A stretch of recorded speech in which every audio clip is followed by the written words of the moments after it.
Yakap na maigpit. Isa.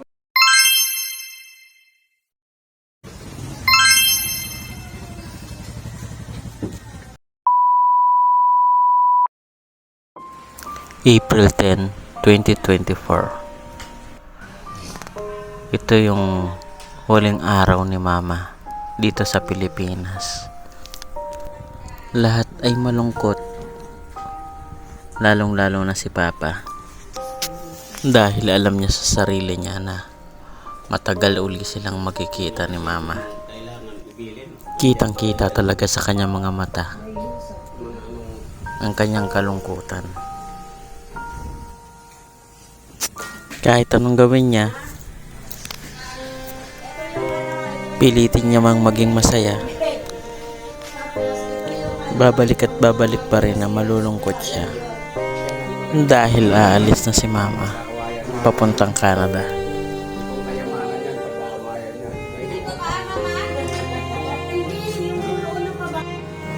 Konting time na lang at parating na yung service ni Mama. Lahat kami malungkot. Lalong-lalo na si Papa. Tara.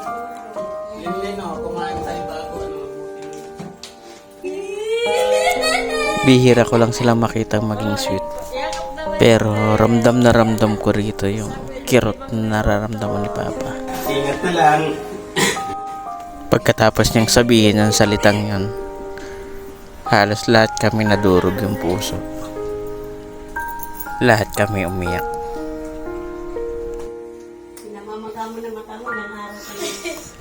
Pati yung kapatid kong natawa kanina, umiiyak na rin. Lahat ng kasiyahan kanina, napalitan na ng lungkot ngayon. Iyakin talaga si Papa. San ba ako nagmana? Ang galing magtago ng nararamdaman ni Mama. Kahit malungkot siya, pinipigilan niya. Hindi kami sanay ng ganito, Mama. Pero alam ko na sa pupuntahan mo, magiging mas maganda ang buhay mo. Marami talagang dapat isakripisyo.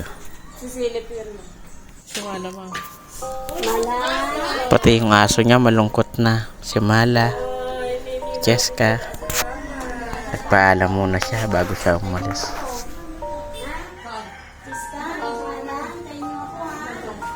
At dumating na nga yung sasakyan ni Mama papuntang airport. Binili na rin ni Mama kay Uncle Ruben si Papa na silip-silipin ito. Sa mga oras na ito, paunat-unat na lang si Papa pero napaka bigat ng nararamdaman niya. Masyado na siyang nahihirapan. Masyado na siyang nasasaktan. At sa puntong to, sumabog na talaga yung luha niya. Papa.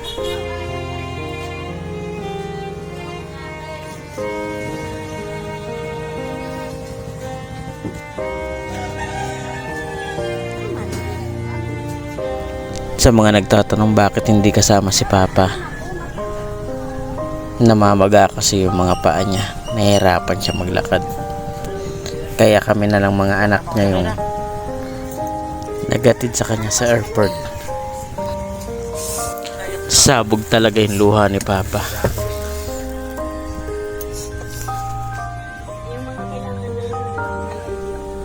Malungkot kasi aalis na si Mama.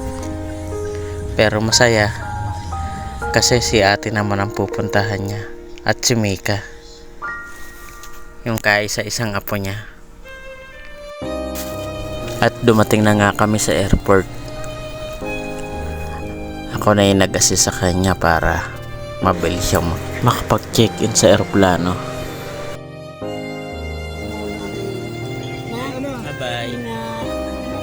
Bye-bye. Laging bukang bibig niya si Papa. Mahal na mahal niya talaga si Papa.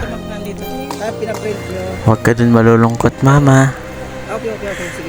Lagi mong isipin, mahal na mahal ka namin. Teka lang, tatawagan ko muna si... Napakabilis lahat ng pangyayari. Wait lang. Aalis ka na. Ma! At ito lang ang tangi kong masasabi. Ingat! Love you! Ay, na yung huli kong yakap sa'yo, mama. Ingat! Sana maging safe ang biyahe mo, mama. Sa lahat ng nangyari sa araw na yan, ito lang ang lagi kong naaalala. Kuya. May itran me. Kuya. May itran me. Kuya. May itran. Pinaprint mo. Huwag po kayo mag-alala, mama. Kami pong bahala kay papa. Dadalaw-dalawin po namin siya para hindi siya masyadong malungkot. Lagi po kayo mag-iingat dyan sa Canada, mama. Mamimiss po namin kayo sobra-sobra, mama. Kahit lagi kayong nagtatalo ni papa, mahal na mahal ka niyan, mama, ni papa. Basta enjoy mo lang doon papunta sa Canada, ha. Pag uwi mo, dalan mo kami ng mga yelo. Paalam, mama. Ingat palagi. Bye-bye. Bye-bye, mama. Love, Kaunggoy.